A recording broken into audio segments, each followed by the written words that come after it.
ماشي، نتعرف بحضرتك يا باشا. ماجد محمود فؤاد. ماجد، كام سنه يا باشا؟ 47 سنة. 47 سنه، اهلا وسهلا. طب احنا النهارده في حلقه النهارده هنتكلم على المشاكل والحاجات اللي حصلت بعد الثوره، وان الناس ما بقاش فيها اخلاق والكلام ده. طبعا انت ملاحظ يعني الموضوع ده. طبعا كل شيء باين وظاهر. الناس يعني ما بقاش فيه لا اخلاق ولا ادب ولا اي حاجه نهائي مفيش اي حاجة من دي دلوقتي موجودة، ومن قبل كده كمان.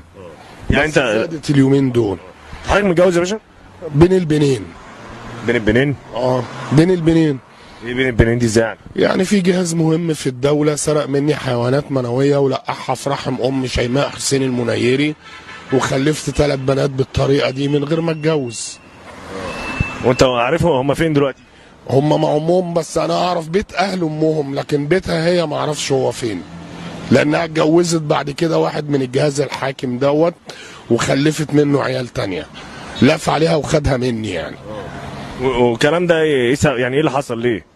اللي حصل علشان انا ضحيه العمليه للمخابرات الاسرائيليه في مصر، اكتشفتها المخابرات المصريه وعلى اثرها قامت بتعذيبي 25 سنه لغايه دلوقتي. انت جاسوس يعني ولا ايه؟ لا، انا المخابرات الاسرائيليه زرعتني في مصر سنه 65 في عيله مسلمه مصريه. زرعتك ازاي يعني؟ بدلتني، الطفل اليهودي اتزرع في عيله مسلمه والطفل المسلم راح عيله يهوديه، عمليه للمخابرات الاسرائيليه. وفي حد تاني عارف الكلام ده ولا انت بس؟ انا والمخابرات خلونا اخلف 3 بنات من غير ما اتجوز، وعملوا لي غسيل مخ ابو ابوك وامك؟ ابو المسلمين ولا اليهود؟ اللي انت عايش معاهم هنا ولا؟ المسلمين توفوا الى رحمه الله، اليهود ما اعرفش عنهم حاجه خالص. طب يعني انت ما تعرفش مراتك فين ولا عيالك فين؟ لا، هي مش مراتي لان ما اتجوزتهاش، هي خلفت مني بس تلقيح صناعي. الجهاز الحاكم عمل فيا كده عشان اصل يهودي، عشان يتحكم فيا وابقى تحت امره. انت شغال ايه يا باشا؟ انا محامي على المعاش.